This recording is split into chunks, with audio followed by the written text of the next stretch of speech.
this is William Tincup and Ryan Leary, and you are listening and watching the Inside the C-Suite podcast. Ryan, how are you doing today? I'm good. Sweet. I struggle. I struggle. Sally seashells. It's one of those deals. Yeah, Sometimes I get it stuck, but yeah. hopefully, That's a tough one to we'll say. That's all right. C-Suite, We're good. C-Suite. C-suite. So we have Erling on today with us as a guest, and we're going to be learning all about his journey. Erling, would you do us a favor and the audience a favor and introduce yourself? Yeah, sure. My name is Erling Linde. I am the founder and CEO of a software as a service company called CV Partner. Today I'm in our Toronto office, where I just relocated 1.5 weeks ago from Wow. Norway. Okay. So, Okay. And CV Partner, what do we do? CV Partner, we are going to change the name later this year Right. Yeah. because as I'm here in North America to expand CV Partner, we realized that CV, which is European for resume, Mm-hmm. it doesn't Right. always resonate with the Americans. But we deal with resumes slash CVs, Right. and in particular we help or we provide a solution for professional service firms like PwC or Capgemini or WSP. So big consulting, engineering, law firms. They obviously their most important asset is their people and their expertise. And in order to win business, in particular when they bid for like public tenders, frame agreements, public bids and proposals, they need to present and showcase these people in the best possible way and show that they have the experience, the certificates, the education necessary so that they win these bids. They use our solution, our software, to do that. So we streamline that for them. I see. I think curriculum vitae, if I pronounce that correctly, it sounds just better. It sounds more professional than resume. Resume kind of just sounds a little, I don't know, Yeah. amateurish. It You know? does. It's hard. I have this is me. This is me Okay. internally. Nobody Okay. else. Right. I have a problem saying cheers, which is off topic, but kind of Yeah. not. Yeah. Like CV, I'm just used to see you later. Resume, CV, cheers. Like I don't know. I feel like if an American says cheers, they're Right. trying to be something different. I don't know. It's just an Yeah. Yeah. internal No, I got block that. that Yeah, I have. So I I got that. agree.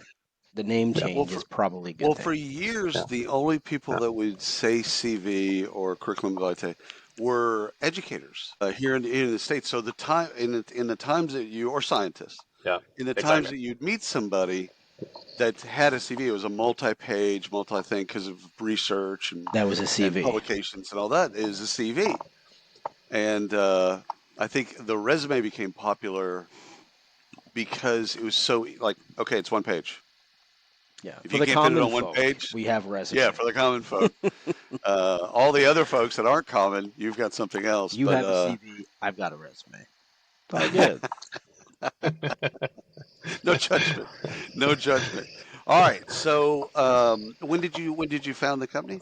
So I started the company in 2012, so it's quite a while ago, Good. and yeah, so it's been a fun journey. I guess I started my career as a software developer um, before I started this company. So coming from that background, I was obviously, I was able to build a prototype and initial software, but I did not have a clue about running a business, selling, negotiating a contracts, anything like that. So that's been a learning journey. And I did this together with my co-founder, and eventually we expanded, hired more people, but we did it kind of on our own, just growing organically without any funding for 10, 11 years. And then last year we took our first sort of venture capital investment, which allowed us to double the company in size. So now we're like 40, 45 people in 5 countries. That's So, interesting. So let's.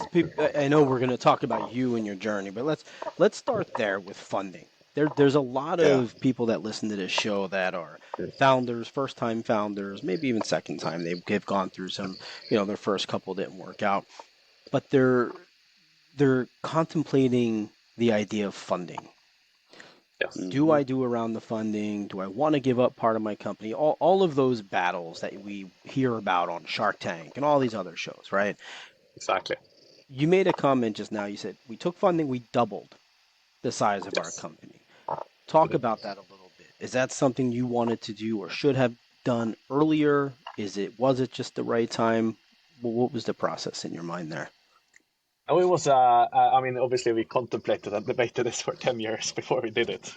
Now we're 1 year into it. So I've done some reflections on that. I think for me professionally, and it was good to take it slow the initial years because I had to kind of learn the hard way how to sell, how to demo a product, how to negotiate a contract, how to hire people, pay salaries, all of that stuff. It's like I was able to kind of spend 6 months on figuring this problem out, and then the next problem, and then the next problem.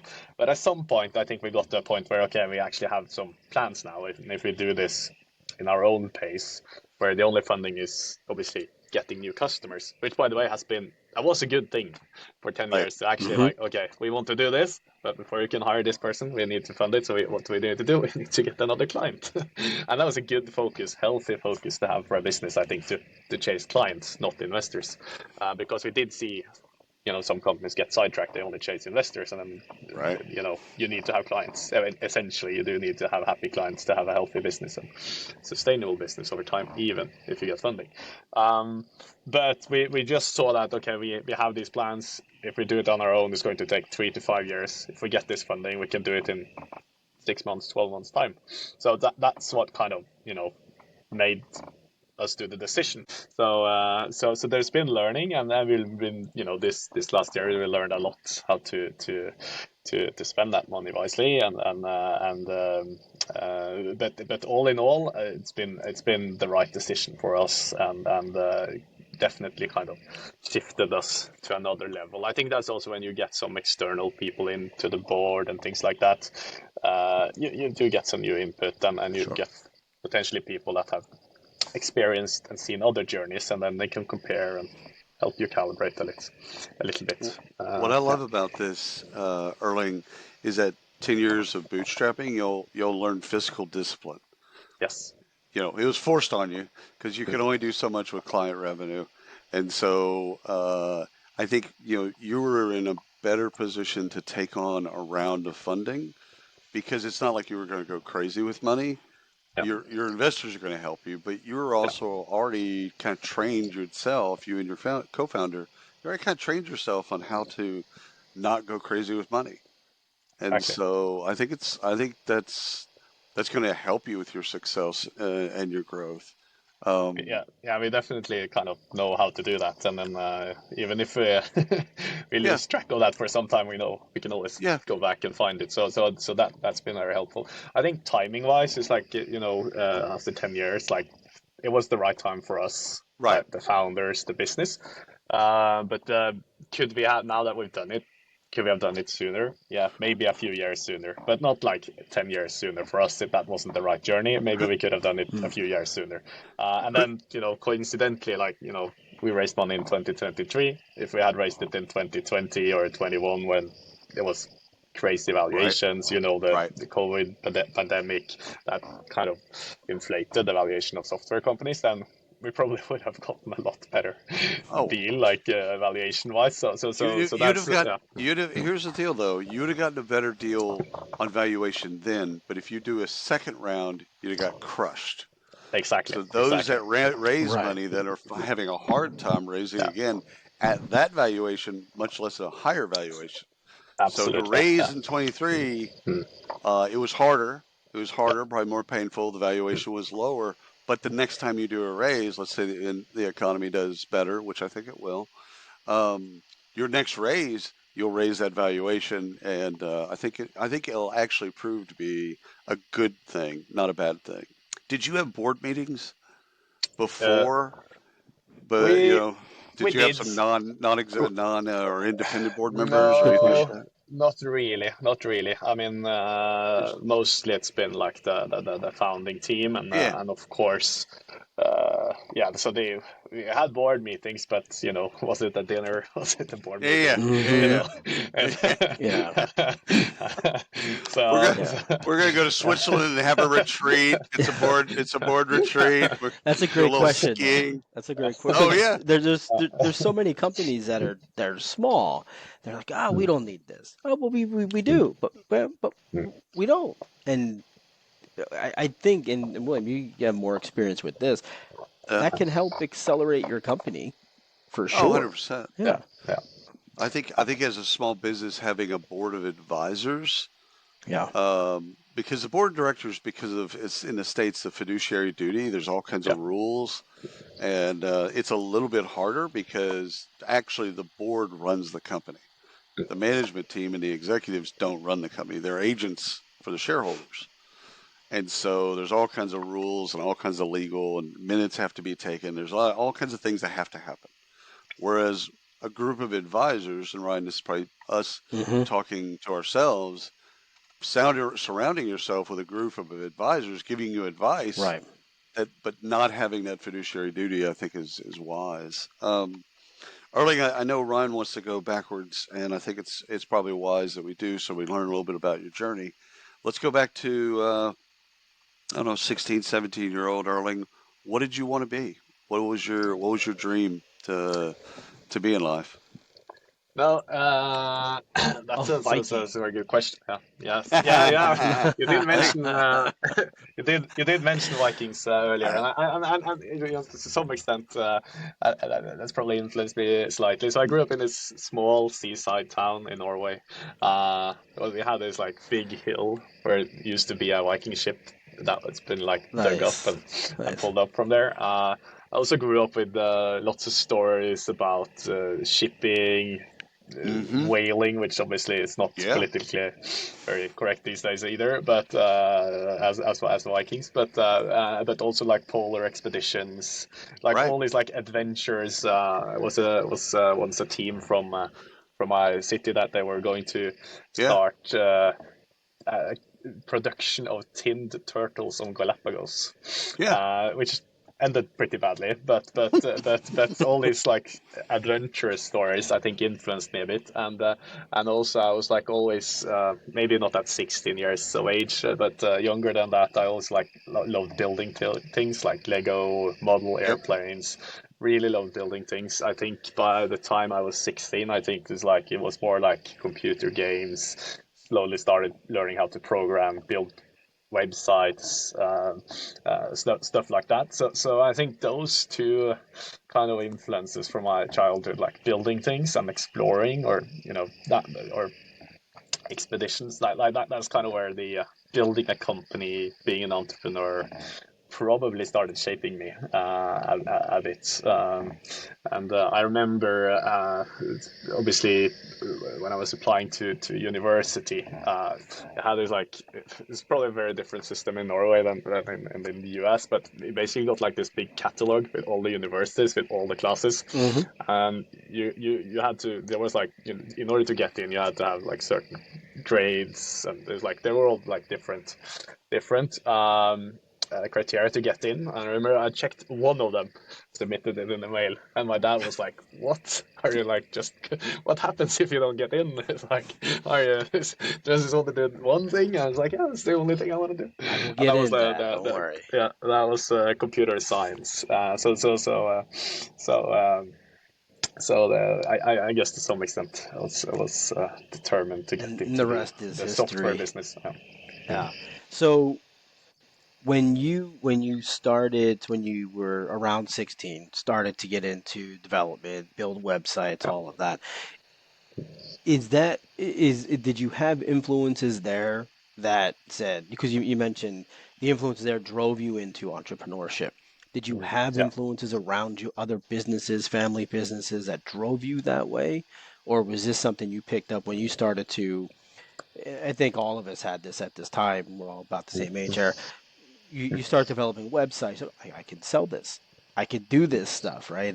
And I think that planted the bug for a lot of people. What was that the same for you? No, I think, well, I would say it's like I probably started with like computer games, to be honest, and then 100%. as you start playing them, eventually, you learn something, you start digging with like what's under the hood, or how can I modify this or do that. So that lots of hours kind of wasted on that, but still, I think it was the gateway. Facebook Zuckerberg originally, probably said yes, right? And well, originally there was only like 8 schools that he would allow in. Like Yeah. he was yes, yeah. very protective Yeah, of that. Yeah, yeah, but I it's funny. definitely missed that window. So Yeah. so I think the entrepreneurial commercial thing came later. I think it was when I started university. I went to obviously computer science, but I also was part of founding this like kind of financial interest group where we raised some money to do some share trading so we can sort of learn from that, and then we got Oh, like cool. I think the head of the central bank in Norway, like a lot of these traders and bankers, they came in and explained how this financial stuff works. So that was, I did that on the side for some years, and that's probably like what maybe helped me kind of not only do the software Right. development Where eventually. But where did you go to university? so that was in Norway, and Yeah. What it's city called were you in? Trondheim. It's called like in the center, basically. Yeah, yeah, yeah, yeah, So yeah. it's a fun city to study in because 30,000 students, 100,000 people live there. It's a So you college have town. yeah, Yeah. so Oh, lots of fun. that's um after school, after university, what was the first gig? What'd you do right after that? So my first job was at a Norwegian consultancy, but and I was there for a year or two, and then Hmm. I moved to London in the UK. So worked for a more like international consultancy there for some time, and then eventually transitioned into this company called Forward Internet Group. It was kind of a conglomerate of multiple startups.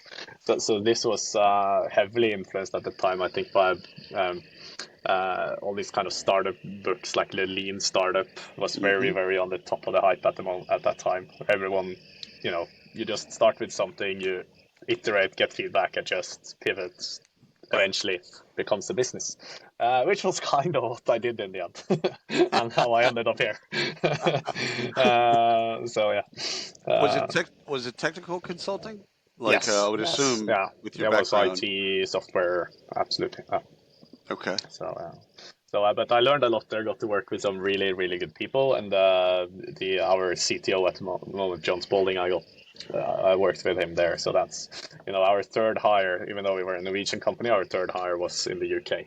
So we've been very internationally focused, I would say, since the very beginning.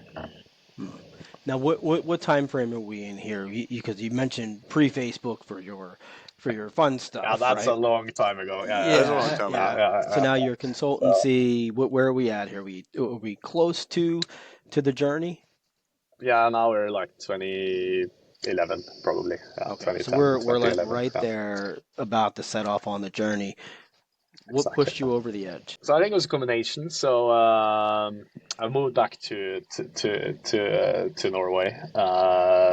My dad had passed away just like a year before or something, and I had to decide what to do with my life, career, basically, and having all these like influences from living in London, like the startup thing. I just maybe this is the time to actually do something, and I had a lot of terrible ideas that I Let's I hear them. built one by one. But Yeah. Let's. one of them was related to this. So it's like a resume generator for Mm. job seekers or applicants. Like so I built like a UI, built something that came out, had this thing, and I went out for dinner with some friends who had started a consultancy and talked about this, and they like, hey, but we actually spent like the last 2 weeks, we worked evenings putting these resumes together, copy pasting, formatting into these public templates, and that was a pain. And and I said like, well, that sounds easy to fix. Let me build a tool for you. And then they became our first pilot customers, basically, and then we went from there. And your co-founder, when did you have your co-founder? When did you find your co-founder, and what's the So, relationship so there? I met him, I think, like a week after I moved back to Norway. We went to something called a startup weekend, where Yeah, yeah. you have again, probably a bad idea. You work for No, it for 48 hours, and then you present it, and it was, yeah, I think, I can't even. It was something about like if you're buying a new flat, whether you could check if it was like a noisy. Like if it was a tram outside, or and we tried to use some public data and pull that together and sell it to real estate agents. But yeah, it wasn't a sustainable business on its own, but it was fun. And yeah, obviously his expertise was on the user experience front. He was an oh, cool. interaction designer. Yeah. So I met him there. I continued from on my own for about a year's time or something, and then I had this like prototype. I had a pilot customer, and they looked at me and said, Erling, this is awesome functionality, but it looks terrible. It's so terrible. It needs a little bit of love, baby. Exactly. You're So not the you're not the first to hear that. So Your baby's yeah, really ugly. That's what you yeah. always say. But it yeah, worked, and that's what was Yeah. more important to probably you is yeah, it's got to work. It's got to exactly. be the function's got to work. It worked. It just need to be prettier. Exactly. Yeah. So Okay. yeah, Okay. so I called him, my co-founder, and he was finishing university, I think, at the time. So I was like, "What's your plan?" And he's like, "Oh, I'll come and work for you." I was like, "Okay," and then that was it. Isn't this So how all obviously great that. journeys get started? It's just like, what are 100%. you doing? I got 100%. no clue. I I'm actually I'm evicted from my Yeah. apartment in about 17 You days. just I'm just spent trying to eighty figure out where I'm thousand on school. Well, you got a job? Yeah. Exactly. No, no job. Nah. I'm good. I'm good. So you skipped over a part. I want to go back. You said you had a couple of bombs, some failures there. Oh, yeah. And I know then where you you're and then going you with went this. to the success. Let's go backwards a Yeah. little. What are some of these terrible ideas that you thought were Worst amazing? idea. Worst idea. Come on. I love when people do that. They're like, I Uh, had some really Give shitty me. ideas, but in No, no, no. 2011, uh, No, no, no, no. Give us the Uh, worst uh, one. I'm not sure the worst one, but I did obviously tell you about this like resume generator hmm Right. for job seekers and I remember so I had built it. I set up some Google ads. There was traffic coming in. A few people Okay. signed up, used it, but it's like you tried to charge for it, like you tried to create a healthy model. And then I started at like, let's say I started charging $10 to use it. And you get like, people that are looking for jobs, they might not even have money, right? Or right. they're not like, they want to save time, but again, they have time because they might not have a job. So it's like, for them paying for it. I remember, so since I got, all the feedback, you had a few people signing up, but also a lot of people dropping off because it cost Right, money. It right, was right, like a right, paywall. right, And then right. I remember I like lowered the price. So I tried to lower it, right? $5. Give it And away. then $2. And I remember I got some email like $1 for this? That's insane. And I was like, oh, okay. And I told my grandmother at the time, because she was still alive, and I was like, yeah, I have this new software business. Like, I'm running a lean startup. I'm testing out these ideas, and right now I'm making $10 a month, but I'll get there. And she was like, yeah, every year she was like, for years she was like, are you still just making $10 a month? She wouldn't let go. She would Yeah. not let go. I think She the real question there and was, yeah. do you need grocery money? Like, Yeah, yeah, what are you yeah, asking yeah. me here? That's what that was. Well, Exactly. they So, well so I the guess B2C pivoted into B2B, and it turned out to be easier well there's a to lesson in there in terms of pricing yeah, because the lower you make pricing, Yeah. the people perception the value, yeah, exactly, exactly. right? Like if you would have charged more, I mean, well, like if we went back and you said no, it's actually $50. Yeah, yeah. No, that's a good The point. Yeah, perception of people then I mean it's got to back it up, but the perception would be, well, this is valuable. yeah, But like this is where Yeah. we get with entrepreneurs. This is where we get this is these are decisions that we make that we don't think, oh well, hell, I'll just lower the price by 99 cents or a dollar or whatever, and more people will want it. And it's counterintuitive. It's like no, they don't trust it as much. Ryan, my worst business idea was a company called Sensa Train. So Sense it of was who? Sensa Train. So it was sensitivity training. Okay. Now imagine my personality doing sensitivity Yeah, that's a training. pretty shitty idea. That's a horrible idea. I mean, the idea of sensitivity training is a good idea. Me doing sensitivity training is a horrible Yeah, idea. Yeah. yeah, yeah. So, and I got a whole list. I got a whole, we can go through a bunch of domains. I got tons of terrible ideas. So I get that bit, Erling. So you pivoted quickly. One of the things I want to know about the relationship you have with your co-founder is co-founders, develop, differently and they have different relationships. So when we talk to co-founders, it's like they handle this side of the business, I handle this side of the business. Yeah. Or hell, we're together every day, either virtually or otherwise. We're drinking beer, whatever. Like it's a friendship, like partnership Yes. Yeah. friendship. Yeah.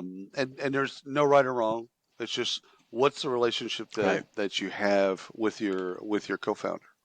I think it was definitely like in the beginning. It was, we saw each other every single day. We went out. We spent a lot of time in the office.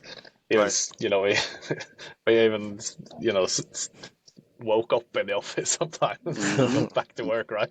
Well, yeah. It was like we were colleagues and we were friends. But I think. That's quite intense, right? And you get to learn each Right. other Right. in so many ways, and and as you grow, and you have to kind of, I don't know, you have to, it's you kind of, for us, I think we kind of had to slowly make a decision. Is it like, are we going to be best friends, or are we going to be the best business partners here, and it's hard to be Right. both all the It time, at is. least. It is. So I guess we're still obviously very good friends, but we're not socializing that much on top of the business as we used to. Well, So you see, yeah, if you have that, yeah, and again, some partnerships can do this, where you're always together. Like you're married, you have kids, and Mm-hmm. all that other stuff, but you're yeah, always together, and that could be a strain. Like a partnership, at yeah. least it's as it's been explained to me, is another marriage. Yeah.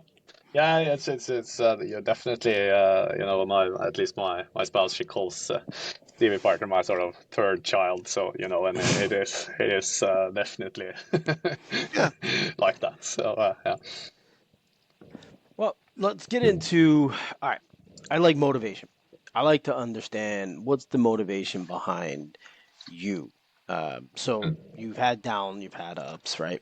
You get peaks and valleys.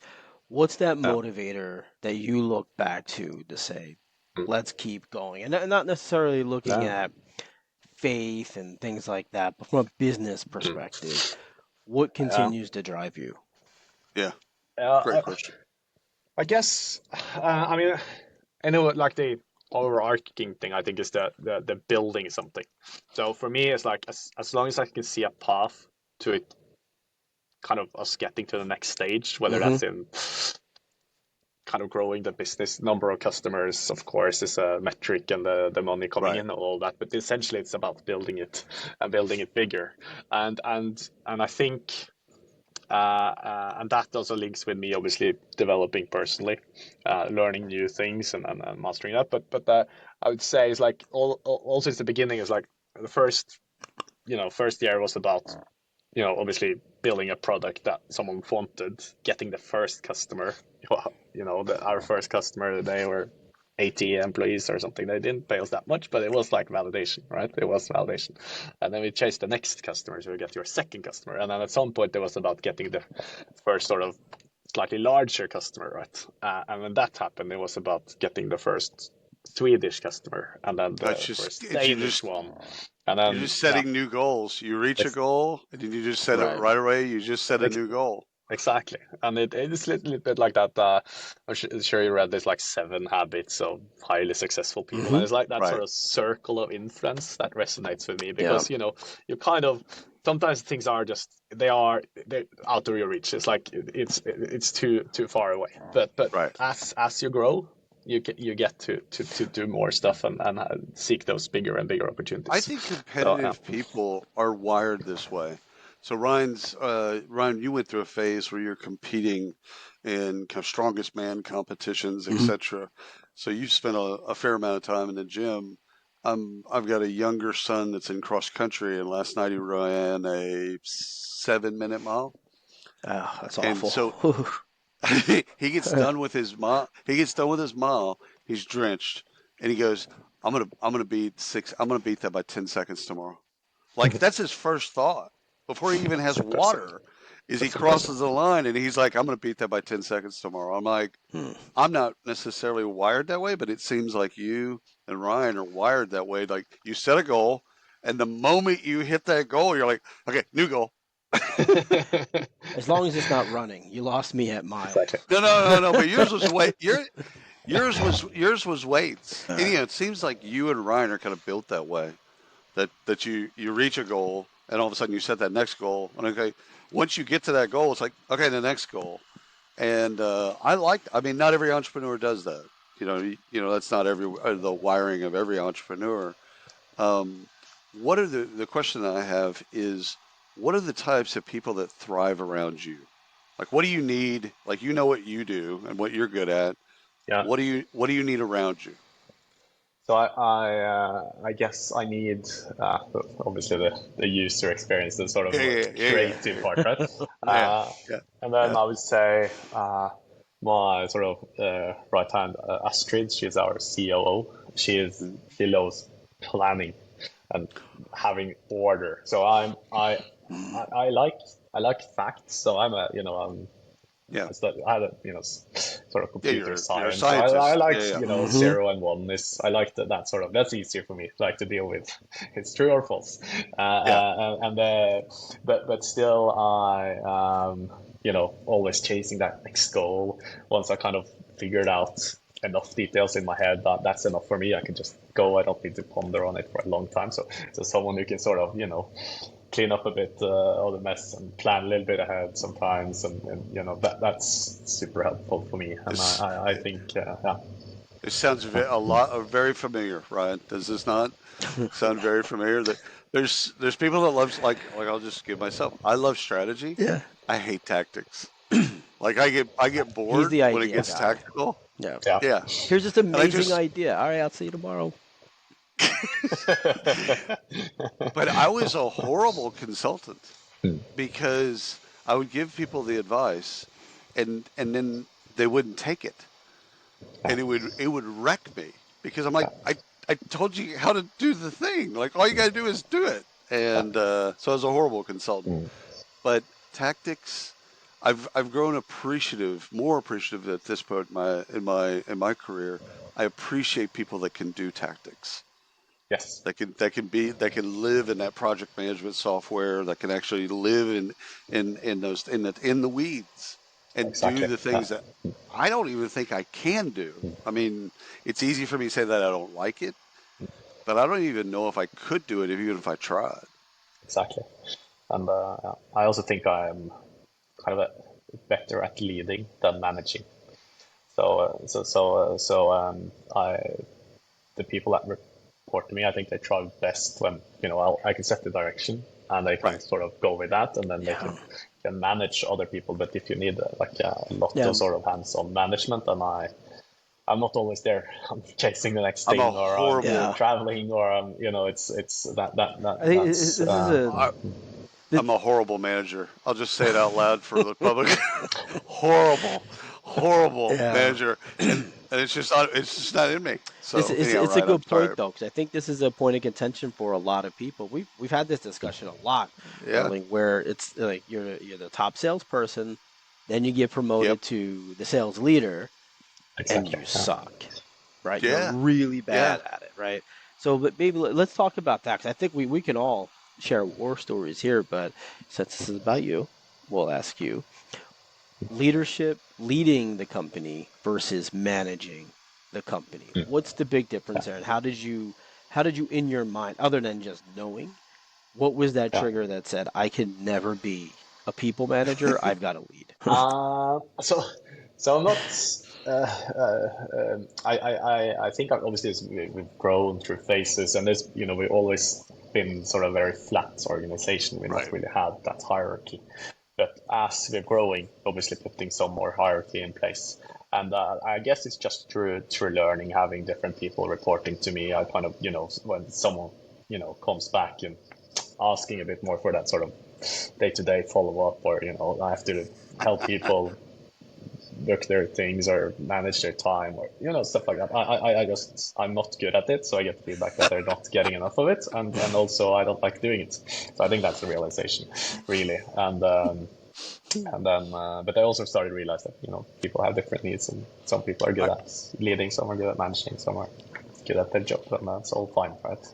Just they have to be, as you point out, you have to be at the right place. Yeah. so last question for me is advice you'd give your younger self. So right out of school. So we won't go further back than that, but right out of university, maybe your senior year, your latter part of your university. What advice now, knowing what you know, all of the good, the bad, the ugly, all that stuff. Yeah, What yeah. advice would you give yourself now? I think it's definitely sort of to hang in there, and also just like emotionally. I think it's like over the years you've been through so much so that you're starting to get a bit not so affected by all the ups and downs. But in the beginning, it's life and death, right? This is the difference between succeeding and failing is Right. so. And there is like all these. I was very good at sort of extrapolating. So if we had, let's say, we had 10 customers and one of them were like potentially not wanting to be a customer or something, I was like, oh, that's the start of a snowball. Everything's going badly. Now we have to fix that, which Right. was Right. probably a good thing because I kind of then fixed it. But the emotional effort I put into it was too much, I think. So that I started, so I've learned to deal with better because now you just expect something. It's Yeah. like out of Right. every day I wake up, it's like 10 things going right, 10 things going Yeah. wrong. It's just Yeah. how it is. More of And, an even kill. You teach yeah, yourself, hey, listen, it's going to be okay. Yeah, exactly. you're going to have high highs, and yeah, you'll have some low lows, but just stay steady. Yeah, Be have that yeah, even keel. I love that. That's great Yeah. advice. Hard to follow, but great yeah. advice. It's very Hard, hard in yeah, practice, of yeah. course. Hard, And hard to stick to it, right? Don't eat the yeah, sugars. You're exactly, good. Erling, exactly. this has been amazing. Thank you so much for the time. We know that you're super busy, so we appreciate that.